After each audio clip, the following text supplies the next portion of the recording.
Salut les potos. Bon, je suis bien crevé, j'ai pas l'habitude de me lever aussitôt. Ce matin, je vais m'entraîner avec un monstre du street workout et je vais essayer de choper le maximum de conseils, d'infos et tout pour devenir une bestiace. Vous allez voir, il est chaud. À tout à l'heure.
Pas mal le sportif du dimanche.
Moi, si vous voulez lui donner des conseils sur comment faire un front lever dans les commentaires. Faut manger des tacos.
Bon les potos, on passe à la partie podcast de la vidéo.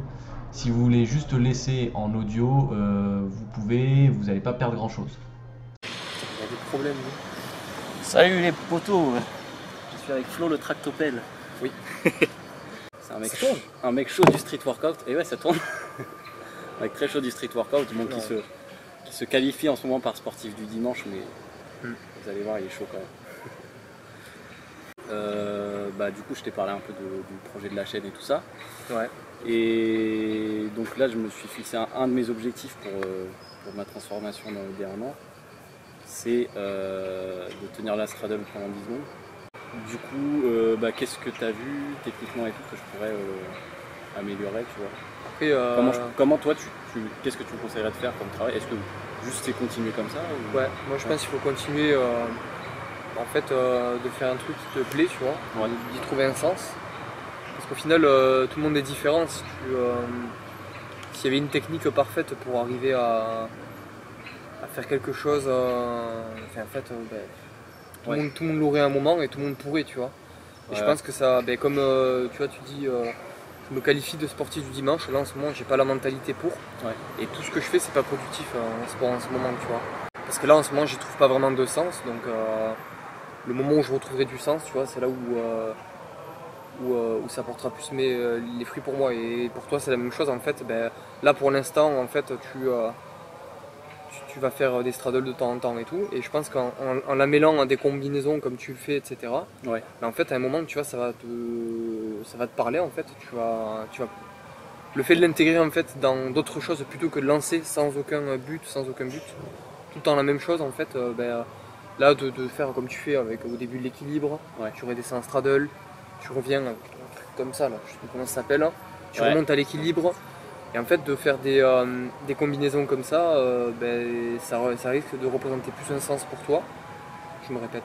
Mais voilà, et en fait, c'est ça qui va faire que tu vas progresser beaucoup plus qu'avec une méthode genre 3 fois 10 secondes avec 2 minutes de repos, tu vois. C'est vraiment trop cool parce que je m'attendais pas trop à ça comme réponse. Et je pense que c'est la meilleure réponse à laquelle je pouvais m'attendre, c'est ce truc-là. Parce qu'en fait, c'est un truc dont on parle beaucoup justement dans des podcasts et tout ça, c'est le fait déjà de trouver un sens à ce que tu fais, pourquoi tu le fais, comme tu dis, et puis prendre du plaisir en fait. Parce que tu vois, moi en ayant fait un peu de gym, un peu d'athlé et tout ça, on m'a souvent donné des manières de m'entraîner et tout ça, et on m'a dit il faut que tu fasses comme ça. Et ça... Très souvent ça marchait pas sur moi. Alors, tu vois, moi par exemple les coachings que je faisais sur Insta, les mecs en fait ils me disaient leur objectif. Je dis tout simplement tu te focalises sur ton objectif, tu te visualises en train d'y arriver, et en fait je leur donnais des situations où ils allaient devoir se servir de ce qu'ils savent faire en fait. Et c'est à ce moment là que les mecs progressaient le mieux, parce que plutôt que de leur dire 3 fois ça pendant 10 secondes, tu prends tant de temps de repos, ensuite tu fais cet exercice, tu le spams comme un bourrin. Tu vois, à un moment, oui, tu peux faire ça un peu au début pour te renforcer, mais une fois que ton corps est renforcé, après c'est ton mental,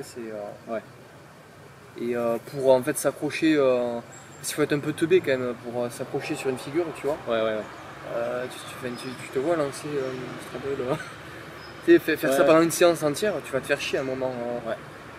Pour garder cette accroche, il faut quand même que tu aies un truc, et je pense que si comme je te disais tout à l'heure, d'y trouver un sens et que ça te fasse kiffer en fait. C'est cool. Du coup, je voulais que, parce qu'on en parlait tout à l'heure, je voulais que tu me donnes un peu, toi, ton expérience, ton passé et tout dans ce workout, comment c'était à tes débuts. Qu'est-ce que tu as fait aussi, tu vois, parce que tu as une équipe qui est quand même assez balèze, assez reconnue. Ouais, en fait, moi par rapport à mon vécu dans le street, déjà ça a été des moments inoubliables, parce qu'en fait j'ai pas fait beaucoup d'événements moi, mais je suis allé voir des gros événements, j'ai pas participé mais juste allé voir, surtout avant c'était déjà on en parlait tout à l'heure, hein, il y avait vraiment une cohésion de groupe, tu vois, même si on se connaissait pas en fait on était tous unis autour d'une même passion.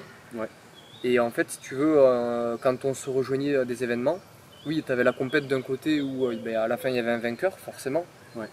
Mais même si tu étais spectateur ou quoi, tu vois, en fait, à la fin de cette compétition, vu qu'un passage, un combo c'est 45 secondes, je crois, ou 1 minute 30, je sais plus. ce que c'était là-bas. Enfin, ça dépend les compètes que tu fais, mais en général, tu vois, c'est ça, c'est 1 minute 30 à 45 secondes. C'est court, donc en fait, à la fin de la compète, on avait tous entraîné ensemble, que ce soit spectateurs ou participants de la compète, parce que les mecs n'avaient pas eu leur dose. Et nous, on était assis pendant 2 heures à regarder une compète, donc on n'a rien fait. Et en fait, on se rejoignait vraiment pour s'entraîner et c'était une bonne ambiance, tu vois. Il n'y avait pas de, en fait, il n'y avait pas de compétitivité malsaine, tu vois. Et je trouve que, surtout depuis le Covid, où les gens, je pense, ont passé plus de temps sur les réseaux, il y a eu en fait plus on va dire une compétition uniquement basée sur les réseaux sociaux, basée sur des montages, des choses comme ça et tout. Et je trouve que ça a un peu supprimé ce côté fraternel en fait. C'est plus. J'ai l'impression que là les événements maintenant, ils sont plus sur ce qui va rester sur les réseaux sociaux de ce qu'on fait, etc. Et en fait, c'est plus de la compétition permanente. Alors que, à la base, on est juste là pour s'amuser quoi. Ouais, voilà, pour y trouver un sens, comme je disais tout à l'heure. J'ai l'impression qu'il y en a, le seul sens qu'ils ont maintenant, c'est juste laisser quelque chose sur les réseaux sociaux. Et je trouve que c'est un peu dommage. Avant, c'était un peu grandir ensemble. Est-ce que là, maintenant, moi, j'ai fait du parcours avant. On en avait parlé tout à l'heure. Et moi, vraiment, le parcours, c'était vraiment grandir ensemble. Le street, c'était plus se dépasser ensemble, dans le sens où, en fait, on était. Peut-être c'est parce que par rapport à ma vie, on était déjà des hommes, on avait déjà dépassé notre majorité. Et en fait, on avait déjà grandi, si tu veux. Et en fait, on se dépassait, on se motivait. On se gueulait dessus pour se chauffer, quoi. On se dit, vas-y, vulgairement, t'arrives pas à faire ce combo, tu vois. Et en fait, très bien, j'y vais, tu vois. Et en fait, les mecs, ils t'insultaient juste pour que tu arrives à faire ton combo. Mais il n'y avait pas de. Par exemple, toi, tu fais ton combo et le mec d'après, il fait je te défonce. Il n'y a pas de ça, hein. Il n'y a pas de ça. Hein. Là, maintenant, c'est un peu trop basé sur ça et. C'est en partie ça, moi, qui me fait décrocher, du moins sur les réseaux sociaux, ça me fait complètement décrocher parce que c'est une mentalité qui me plaît pas et ça fait, en fait, petit à petit, là, ça fait 2 ans qu'elle s'installe et je trouve que c'est dérangeant. Ouais. D'ailleurs, tu feras gaffe, je vois que tu as utilisé le mot. Le mot c'est genré. Hein. Non, mais voilà, on s'insultait de tous les noms, il n'y avait pas que ça. Du coup, tu disais que tu avais un peu ralenti par rapport par rapport à tout ça. Moi j'ai surtout ralenti parce qu'en fait la vie perso quand même ça prend le dessus. Là j'ai des besoins personnels qui m'empêchent d'être trop présent dans le street. Et en fait je peux pas m'y focaliser toute la journée dessus. Parce que comme je t'ai dit, tu progresses à partir du moment où tu trouves un sens. Donc faut que déjà dans ta tête ça occupe une place importante, tu vois. Et ça paraît pas mais là j'ai déjà 25 ans. Et en fait, j'arrive à un moment où il faut que je me pose des questions, on va dire, un peu plus orientées sur la vie perso, en fait. Et je peux pas y accorder autant d'importance que ce que j'accordais quand j'avais 21 ans. Voilà. Ou quand j'avais 18 ans. Quand j'avais 18 ans, j'avais grosso modo que ça à faire. J'avais mes études à côté, mais une fois que les cours étaient finis, street, tu vois. Là, quand le travail est fini, il n'y a pas que le street malheureusement, il y a d'autres trucs. Donc c'est pour ça que je pense qu'à un moment il faut. Tu peux pas t'accrocher à 200% comme au début. Il y a un moment où il faut ralentir un peu. Moi ça a été ça en fait. Pour moi. Parce qu'il y a Clash Royale aussi. Il y a Clash Royale aussi. Du coup, merci. Pas de soucis. Merci à toi. Pour cette session, c'était sympa. Pour cette petite interview et tout. C'était cool.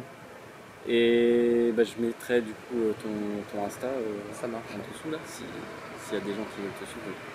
Même si il y a plus de gens à mon avis, tu risques de ramener plus de gens que moi l'inverse. Je sais pas, mais bon, dans tous les cas, moi c'était cool.